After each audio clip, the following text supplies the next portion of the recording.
Boa noite, é uma grande alegria estar aqui, depois de um bom tempo.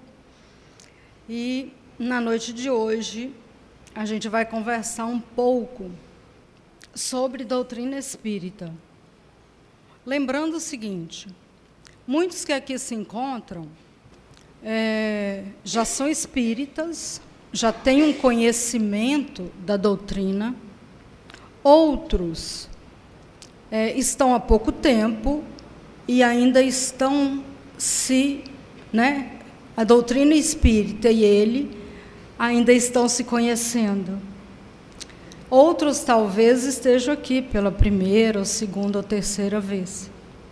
Mas, na verdade, para todos nós que aqui estamos, encarnados ou desencarnados, a gente sempre vem em busca de alguma coisa, nem que seja da cadeira para a gente sentar durante mais ou menos 1 hora e acalmarmos os nossos pensamentos, emoções, sentimentos, em que a gente vai aurir do plano maior da vida as forças necessárias, a apaziguação necessária para a gente continuar na nossa jornada evolutiva. Então, veja bem, muitos de nós, na correria do dia a dia, em meio às cobranças, às atribulações, às dificuldades, a gente às vezes não para muito para pensar verdadeiramente por que nós estamos aqui. A gente não para muito para questionar por que nós estamos nesta ou naquela situação. Nós, muitas vezes, até paramos, mas para reclamar, para questionar, a paternidade divina, porque a gente se sente largado de lado quando essas dificuldades se apresentam em nossas vidas. Mas por quê? Porque a gente não tem fé, porque a gente não tem coragem, porque a gente não tem determinação, porque a gente não tem conhecimento, ou porque a gente, muito embora tenha coragem, determinação, conhecimento, a gente ainda não foi seduzido pela vida espiritual. Nós ficamos muito preocupados com a nossa existência aqui. Desde que a gente nasce até quando a gente sai, morre ou desencarna, a gente fica muito preocupado com a nossa vida aqui, a nossa vida nesse mundo material, a nossa vida como espírito encarnado, A gente está aqui, olha, eu sou um espírito, todos nós somos, e a gente hoje está vestindo essa roupagem por força da reencarnação. Então, na verdade, a gente nem sempre, ou na maioria das vezes, a gente está preocupado com a vida espiritual. O que quer dizer isso? A gente não se preocupa com o que acontecerá conosco depois da nossa desencarnação. Muitos de nós acreditam que a gente não vai morrer, Ou quando vai daqui a tanto tempo que a gente nem está preocupado com isso. Lembrando que num átimo de segundo, tudo pode acabar. Ou seja, a desencarnação pode acontecer. Com você com saúde, com você sem saúde, com você jovem, com você idoso, com você criança. Então, na verdade, nós não sabemos em que momento isso vai acontecer. E por conta disso, a gente prefere inconscientemente não pensar na vida depois da morte, não pensar na nossa desencarnação, não pensar quais as consequências, quais os reflexos que irão decorrer da forma de vida que a gente escolheu aqui. Ou seja, o modo como nós nos conduzimos no dia a dia, em relação às pessoas, em relação ao trabalho, em relação a uma série de coisas, vai determinar ou vai fazer com que isso reflita na vida espiritual, ou seja, quando a gente sair daqui, quando a gente morrer, entre aspas, e retornar para o mundo espiritual. Alguns ainda pensam que haverá um momento para o grande arrependimento, né? Um momento em que eu vou pedir perdão e tudo se resolverá. E olha bem, Deus, que é infinitamente bom e justo, jamais iria nos premiar com uma vida, né, com o perdão de todas as nossos erros, de todas as nossas lesões, simplesmente porque a gente está no leito morrendo. Não seria justiça. Então é preciso que a gente saiba que as consequências, elas estarão esperando por nós quando a gente desencarnar. A gente não é igual, eu deito hoje, ou melhor, é mais ou menos a mesma coisa. Eu deito hoje orgulhosa, egoísta, imperfeita, pouco solidária, e durmo e acordo amanhã uma pessoa bondosa, uma pessoa meiga, uma pessoa solidária. Isso não acontece. Ou seja, a evolução não dá saltos. Então a gente vai tentar. O tema o tema que foi proposto para a palestra é o Espiritismo. E a gente vai tentar conversar sobre o Espiritismo de uma forma um pouco mais leve, né? De tal sorte que todos nós, ainda que estejamos aqui pela primeira, segunda, terceira vez, a gente possa compreender.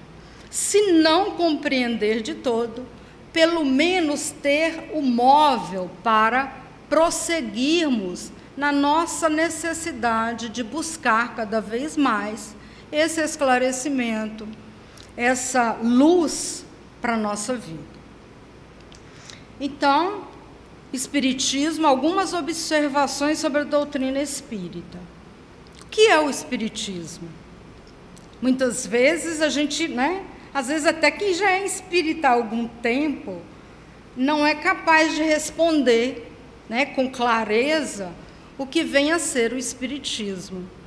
Então, é a doutrina revelada pelos Espíritos, ou seja, não foi revelada, não foi escrita pelo homem, foi revelada pelos Espíritos superiores, através de médiuns, e organizada, ou seja, codificada, depois de muito estudo, de muita análise,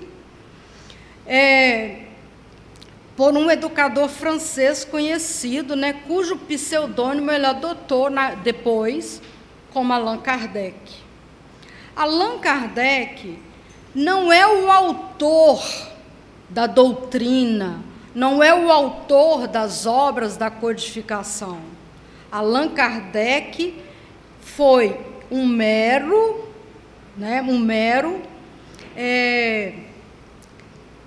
transcritor das revelações trazidas pelos Espíritos. Ele formulava as perguntas e recebia a resposta de várias partes do mundo através dos médiuns, e isso ia corroborando ou não se era verdade, e a partir de então ele codifica, no século XIX, a doutrina espírita. Então, o Espiritismo, para nós, o Espiritismo na sua essência, ele é ao mesmo tempo filosofia, ciência e religião. Por exemplo, eu tenho amigos, colegas, que falam assim: você lá na sua casa espírita vocês leem a Bíblia, vocês falam de Jesus, vocês falam de Deus, como se não fosse uma religião, né? Como se fosse alguma coisa que eu não sei explicar muito bem. Então, na verdade, é filosofia, é ciência e é religião. Não é só religião, não é só ciência, não é só filosofia. Pois bem, é filosofia porque dá uma interpretação da vida respondendo questões como: de onde eu vim, o que faço no mundo, para onde irei depois da morte. Toda doutrina que dá uma interpretação da vida, uma concepção própria do mundo, é uma filosofia. Então, a partir do momento em que a gente obtém nas obras, que a gente vai mostrar daqui a pouco, essas respostas: de onde vim, por que estou aqui, para onde irei, quais as consequências dos atos que eu pratico, na verdade, é a parte filosófica da doutrina espírita. Só que a doutrina espírita, ou o espiritismo, é uma conjugação dos três. É ciência, porque estuda à luz da razão e dentro de critérios científicos os fenômenos mediúnicos, fenômenos provocados pelos espíritos e que não passam de fatos naturais. Todos os fenômenos, mesmo os mais estranhos, têm explicação científica. Não existe o sobrenatural no espiritismo. E aí a gente vai verificar, através do livro dos médiuns, mesmo através do livro dos espíritos, respostas lógicas, respostas que não vão confrontar a nossa razão. E vai impedir que a gente se torne um espírita alienado, que vai impedir que a gente se torne um espírito com uma viseira que só pensa dessa forma, sem questionar, sem discutir, sem buscar verdadeiramente a verdade real das coisas. Não há mais como a gente se iludir, como a gente entender que há uma forma real de ver as coisas e uma forma irreal de ver as coisas. Então, a doutrina, ela explica que, de verdade, não há nada de sobrenatural. Se acontece algo que aparentemente é negativo, é porque ali está havendo atuação, naquele ambiente ou com aquela pessoa, está havendo a atuação de espíritos inferiores, que por nossa culpa, por nossa responsabilidade, se aproximam de nós. Da mesma forma, a gente também vai sofrer os efeitos dos espíritos superiores, que é por nossa responsabilidade que eles se aproximam de nós. Então, a gente não pode mais falar que existem anjos e demônios. Existem espíritos superiores que já alcançaram um grau de esclarecimento e iluminação, e existem espíritos inferiores. Existem espíritos sérios e espíritos zombeteiros. Então, na verdade, essa inter-relação entre o mundo físico e o mundo espiritual é muito forte. Então, no próprio livro dos Espíritos, Kardec pergunta quem que nos dirige na vida. E os Espíritos respondem que, de ordinário, são os Espíritos, porque a gente está o tempo todo nessa correlação, assim como nós estamos uns com os outros. E isso será bom ou ruim de conformidade com o que nós somos em termos de sentimento, de pensamento, de atitudes. Veja bem, quando você está passando por um problema, não é comum aparecer, ou seja, se aproximarem de você pessoas também com problemas. Você vai falar do seu e o outro começa a falar do dele, você até para de falar do seu. Ou então, quando a gente está muito bem, a gente também vai trazer para o lado da gente pessoas iluminadas, pessoas tranquilas. Claro que muitas vezes os espíritos superiores vão se aproximar de nós, inferiores, para nos auxiliar. Mas esse auxílio só ocorrerá se a gente permitir. Ou seja, a porta de entrada, o intercâmbio aí é de conformidade com a nossa postura moral diante da vida. É religião porque tem por objetivo a transformação moral do homem, revivendo os ensinos de Jesus Cristo, na sua verdadeira expressão de simplicidade, pureza e amor. Uma religião simples, sem sacerdotes, cerimoniais e nem sacramentos de espécie alguma, sem rituais, culto a imagens, velas, vestes especiais e nem manifestações exteriores. Então, se alguém te falar, olha, lá na sua casa espírita, alguém bate, né? Tem que ir de branco, tem que ir de azul? Não. Porque se tiver que ir com uma determinada cor, é uma doutrina espiritualista, mas não é doutrina espírita. Não é espiritismo. E aqui em Valadares, a gente pode saber quais são as casas espíritas que verdadeiramente estudam, divulgam e trabalham com o espiritismo, com a doutrina espírita. Basta que a gente entre em contato com a Aliança Municipal Espírita quando a gente tiver dúvida se aquela casa espírita é ou não aconselhável de ser frequentado. Então, a Aliança Municipal Espírita é que vai responder isso para nós. Fundamentos básicos do Espiritismo. Primeiro, a existência de Deus, que é o Criador, causa primária de todas as coisas, a suprema inteligência, é eterno, imutável, imaterial, onipotente, soberanamente bom e justo. É a primeira pergunta de O Livro dos Espíritos. Pergunta o que é Deus. Então, Deus é o Criador, incriado, causa primária de todas as coisas, e é soberanamente bom e justo. A imortalidade da alma ou espírito também é um dos fundamentos básicos da doutrina. O espírito é o princípio inteligente do universo, criado por Deus para evoluir e realizar-se individualmente pelos seus próprios esforços.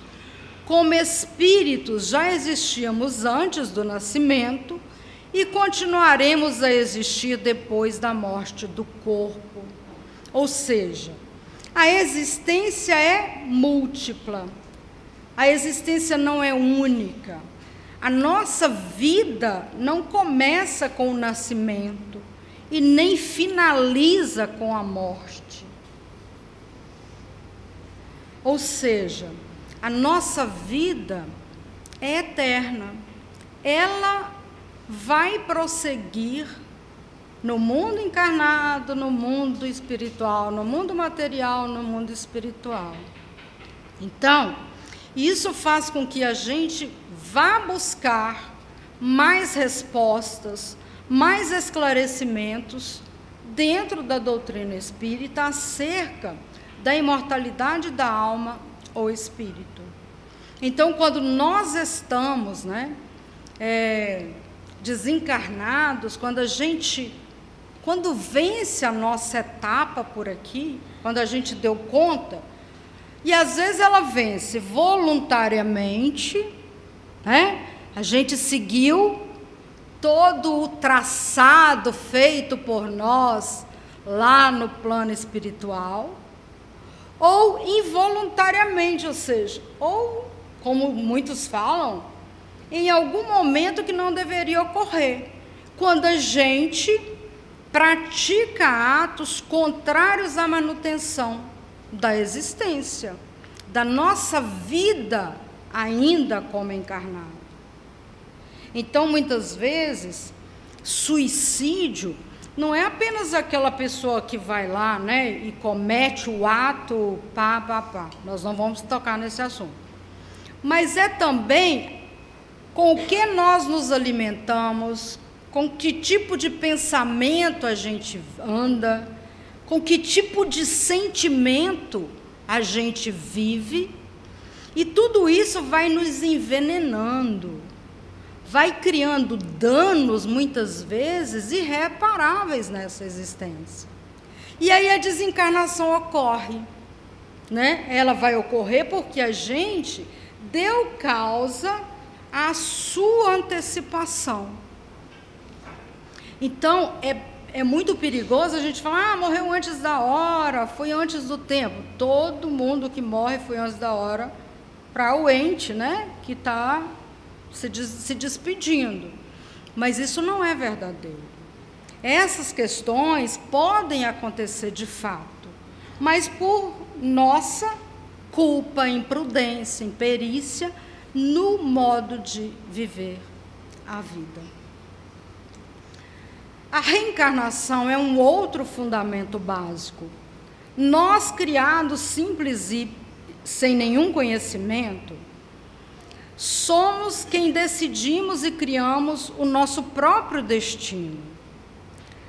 Ele é dotado de livre-arbítrio, ou seja, capacidade de escolher entre o bem e o mal, tem a possibilidade de se desenvolver, evoluir, aperfeiçoar-se, de tornar-se cada vez melhor, mais perfeito, como um aluno na escola passando de uma série para outra, através dos diversos cursos. Essa evolução espiritual requer aprendizado, e o espírito só pode alcançá-la encarnando no mundo e reencarnando quantas vezes necessárias, para adquirir mais conhecimento através das múltiplas experiências de vida. Então, hoje estamos aqui, mas já vivemos outras existências, já tivemos outras existências. E a prova disso é que, intuitivamente, muitos de nós sabem, né? De acordo com o que estamos, com a posição que ocupamos, com as circunstâncias que nos cercam, com a família que nos abriga, a gente intuitivamente sabe se muito evoluiu moralmente nas existências anteriores ou se isso ocorreu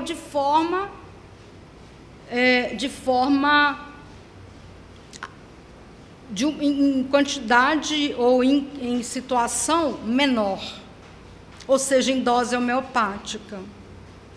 Então, a gente pode presenciar isso numa criança de tenra idade que tem conhecimento, que tem informações que a gente, aqui, materialmente, a gente não consegue explicar.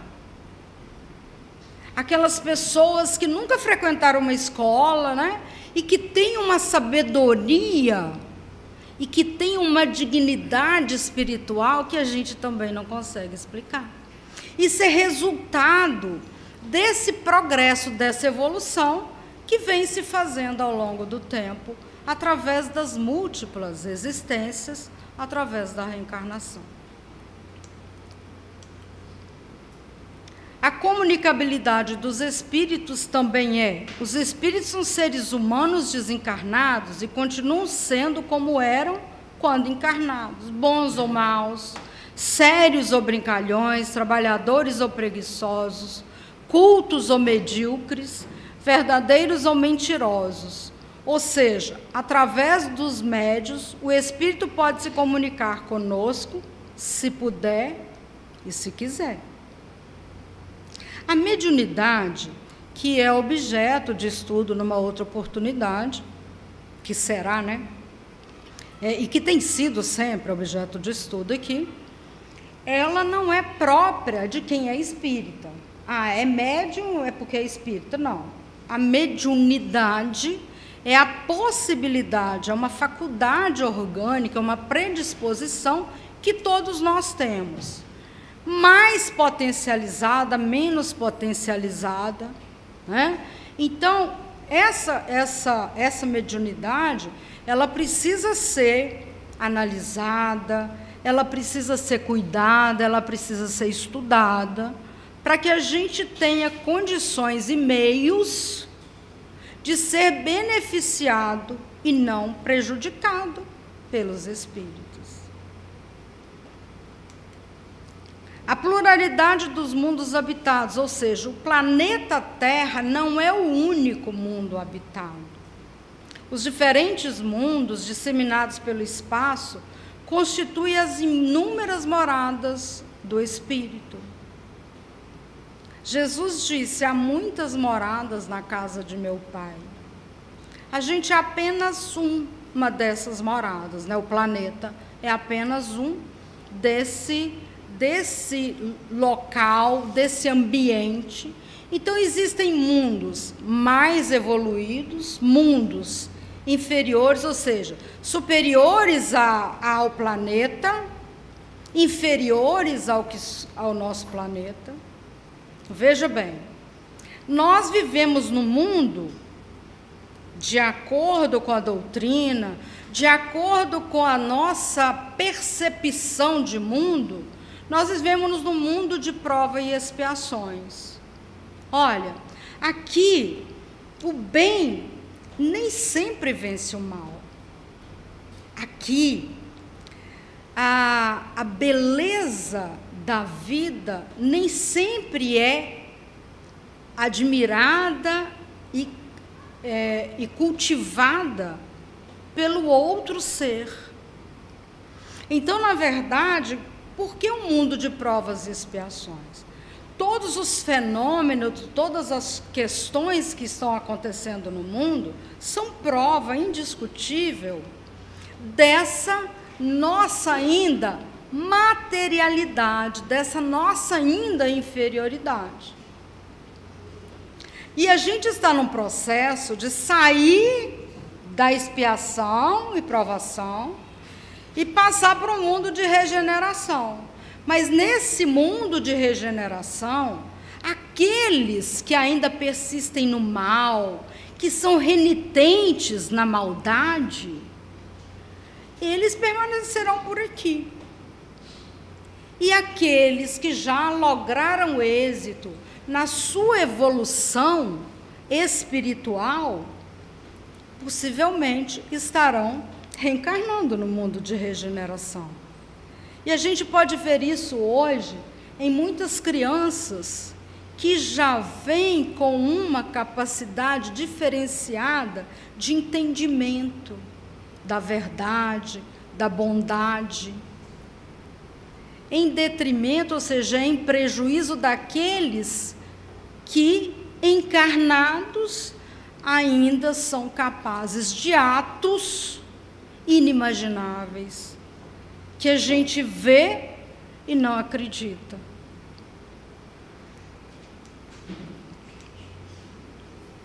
As obras básicas do Espiritismo, também conhecidas como codificação, são 5 livros publicados pelo pedagogo Hippolyte Léon Denisard Rivaio, sob o pseudônimo de Allan Kardec.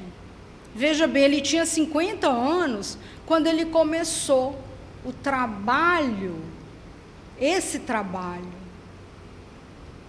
Então, ele era pedagogo, um grande estudioso, um grande questionador, né? Dado à ciência, e realmente em contato com fenômenos, ele foi buscar uma explicação. E foi quando ele descobriu que verdadeiramente ele era um instrumento para a codificação da doutrina espírita. Se ele falhasse, teriam outros para ocupar o seu lugar, para substituí-lo. Essas obras foram publicadas entre 1857 a 1868 na França. Aí nós temos, o primeiro é o Livro dos Espíritos, obra essencialmente filosófica, em que se estabelece os princípios da doutrina espírita.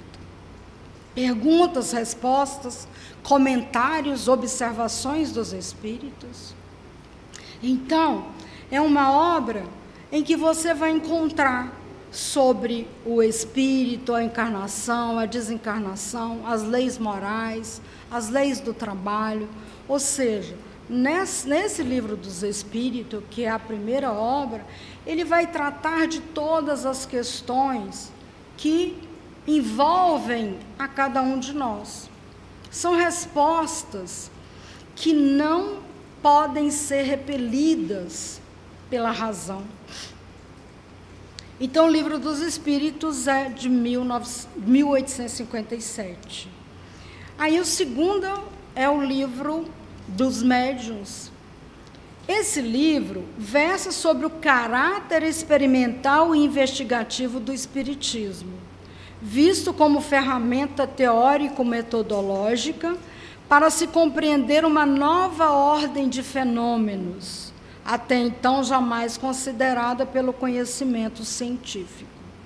Os fenômenos ditos espíritas ou mediúnicos, que teriam como causa a intervenção de espíritos na realidade física. Ele foi publicado, codificado e publicado em 1861. Então, na verdade, o Livro dos Espíritos, essas outras obras que a gente está falando agora, o Livro dos Médiuns e os seguintes, eles são desdobramentos do Livro dos Espíritos. A parte moral, a parte filosófica, a parte científica, serão tratadas com maior profundidade nessas outras obras. O terceiro é o Evangelho segundo o Espiritismo, que é uma obra de cunho essencialmente moral, em que Kardec seleciona os evangelhos canônicos da Bíblia como ponto de partida para a inferência de fundamentos morais comuns a todos os grandes sistemas religiosos. Fundamentos esses cuja consonância com o Espiritismo procura ser demonstrada por ele, ou seja, é o Evangelho de Jesus estudado, analisado à luz da doutrina espírita. Então, é uma obra muito interessante e, muitas vezes, as pessoas, quando conhecem a doutrina, vêm a uma casa espírita, muitas vezes elas primeiro leem, têm contato com o Evangelho segundo o Espiritismo, por entender que é o caminho mais ameno para a compreensão. Mas a sequência é o Livro dos Espíritos, dos Médiuns e o Evangelho segundo o Espiritismo.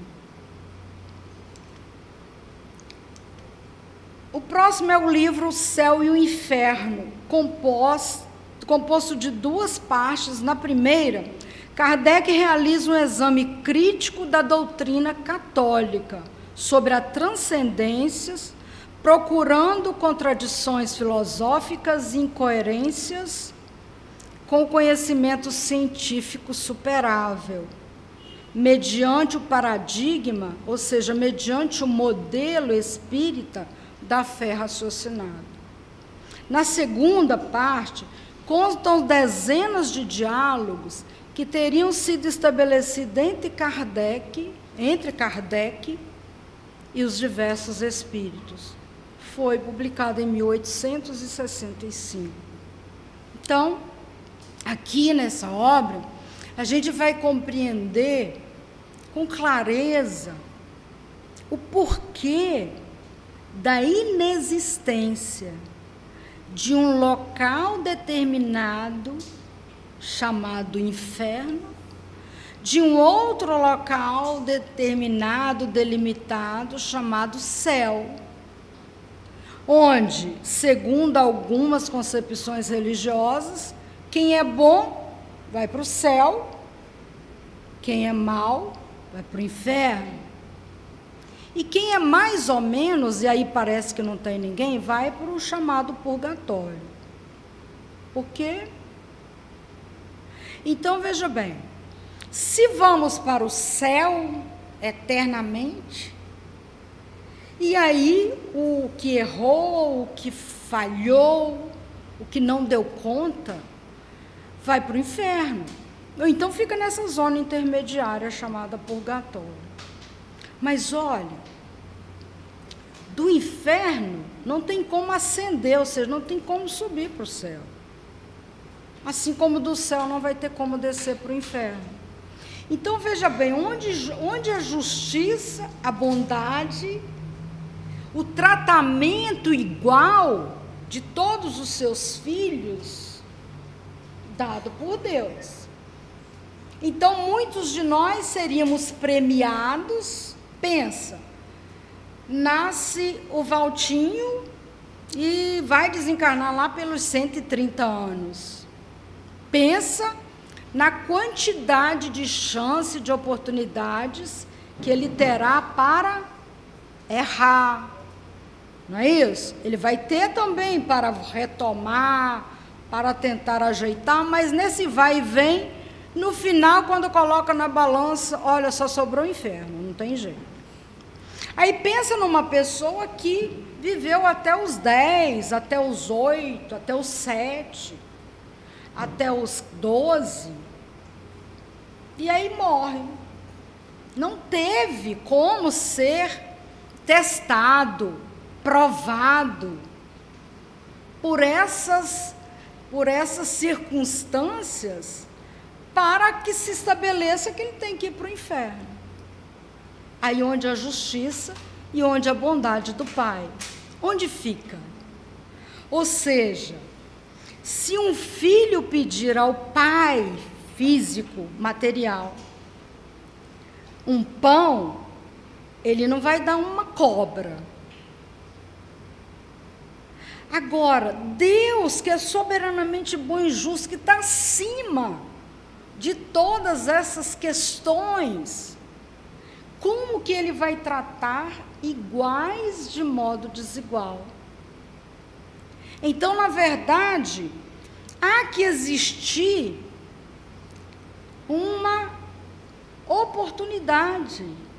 Então, eu vou desencarnar, vou ter contato com todas as minhas vivências, experiências, e vou determinar para onde, como e onde reencarnar, quais os objetivos, quais os compromissos, quais as provações pelas quais eu terei que passar. Então, na verdade, é a única forma em que se pode visualizar, vislumbrar justiça divina. Então, todos nós que fomos criados simples e ignorantes, necessitamos evoluir. E é através dessa evolução que a gente vai galgando mundos diferentes desse, de provas e expiações, ou só de expiação. Mas é através dessa dádiva, dessa benesse divina, que é a reencarnação.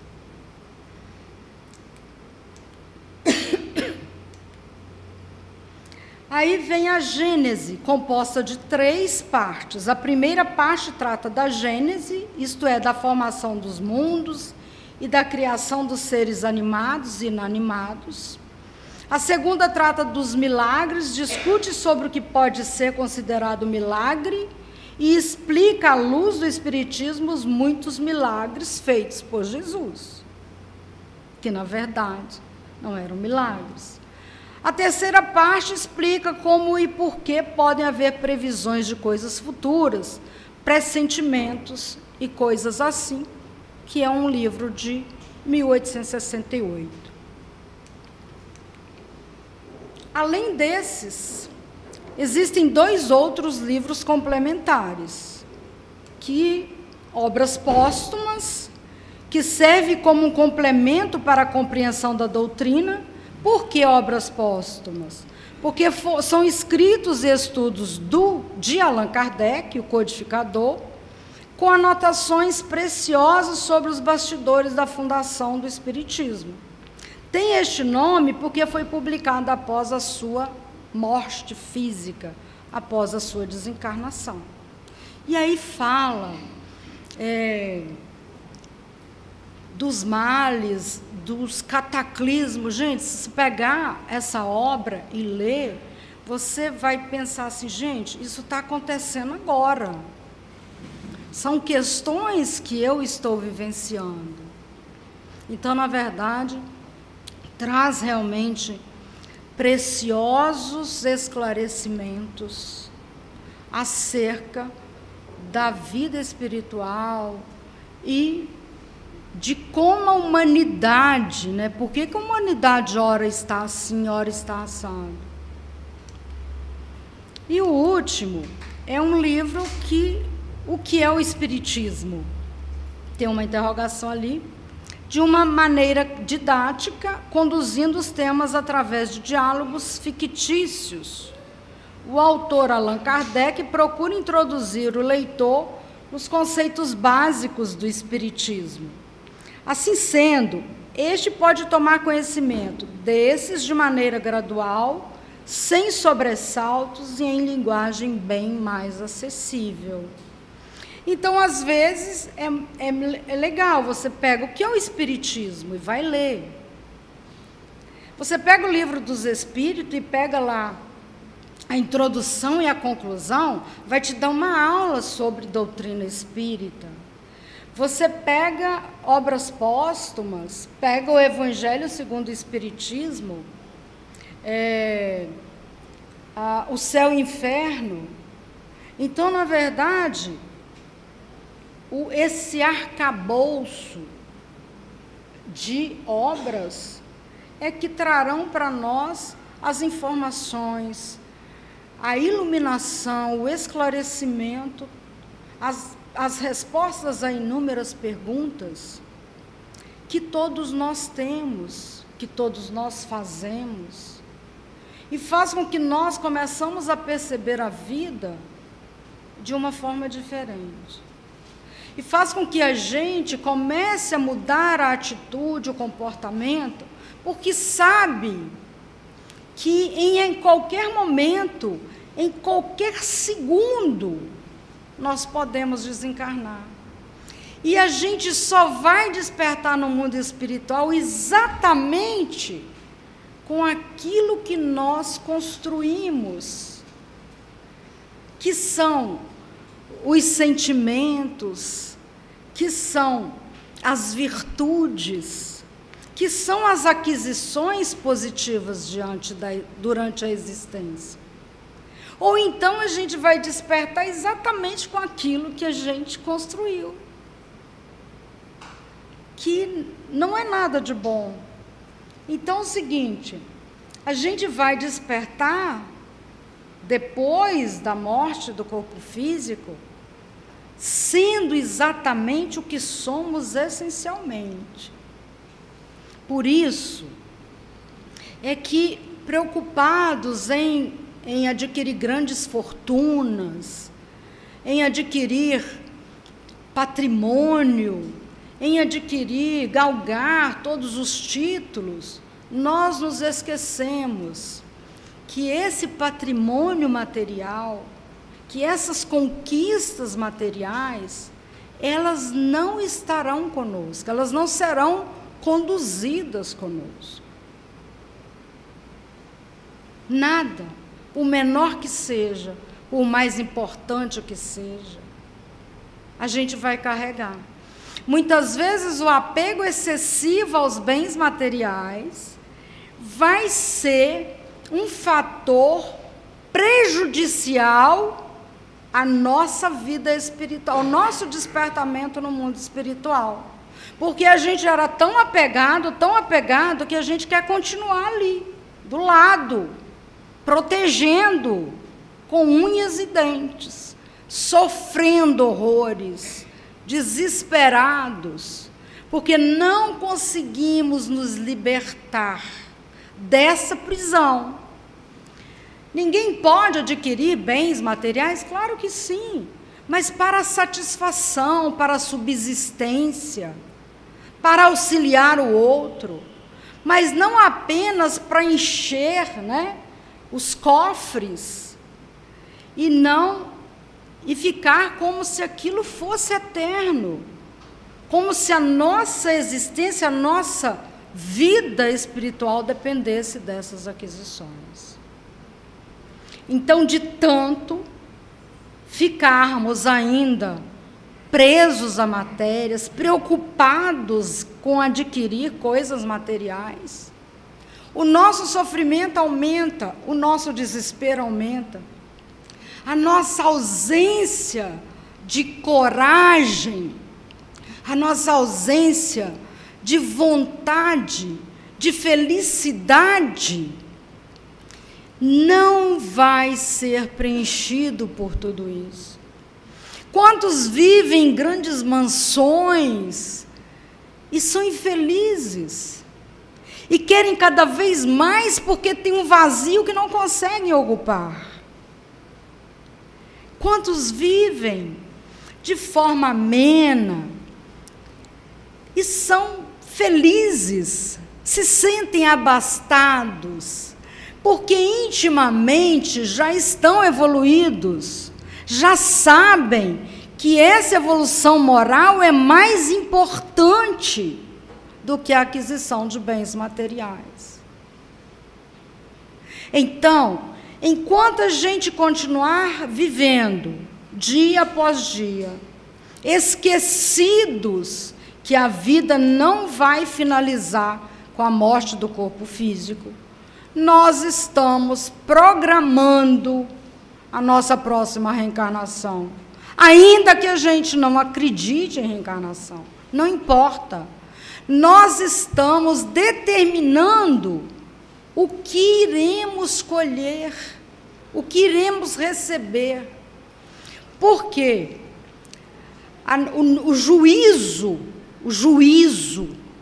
é a nossa consciência.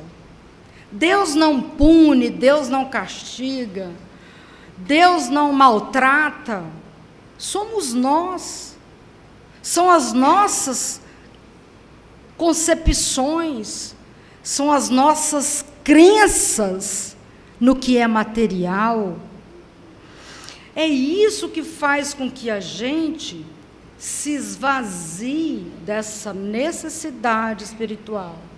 E aí, quando chega um momento difícil, de doença, de perda de trabalho, de tantas outras dificuldades, a gente vira e pergunta: meu Deus, onde estás? Por que isso está acontecendo comigo? O que eu fiz para merecer isso? Mas a gente não analisa de fato o que estamos, o que construímos, de que forma nós estamos vivendo, as nossas relações uns com os outros, a solidariedade, a caridade, né? Aquela coisa de ser bom, de ser melhor, de ter luz, de ter dignidade espiritual, de deixar de reclamar, de deixar de ser negativo, de deixar de apontar o dedo, de julgar, de ser preconceituoso, de pensar que somos melhores porque somos médicos, advogados, porque o outro é gari ou não sei o quê. O que é isso? Pode haver muito mais valor moral naquele que exerce uma função, porque todas são boas, todas existem para nosso crescimento, a nossa experimentação. Pode haver muito mais valor moral e espiritual naquela pessoa do que na gente, que temos desenvolvido apenas o intelecto, que carregamos inúmeros títulos, inúmeros diplomas, somos formados nisso, formados naquilo, tem graduação, pós-graduação, tem mestrado, tem pós-doutorado, tem não sei o quê, já não tem mais o que fazer. E a gente continua por quê? Porque a gente está pensando apenas nessa asa que é a material, e não nessa que é a moral. Isso tem que ser concomitante. Essa evolução tem que ocorrer ao mesmo tempo. Então, a nossa vida verdadeira é a vida espiritual. Aqui, nós estamos temporariamente. Não somos donos de nada. Então, na verdade, é preciso que a gente compreenda, que a gente entenda a verdadeira expressão da vida. Por que a gente está aqui? Qual que é a finalidade de eu estar hoje ocupando este cargo, estar hoje nessa família ou sem família? Ou seja, lei de ação e reação, não há efeito sem causa. Então, quando a gente olha na rua uma pessoa caída, né, que bebe, que aparentemente não é nada, a gente não pode julgar, porque aquilo ali é o efeito de uma causa ou de várias causas que nós desconhecemos.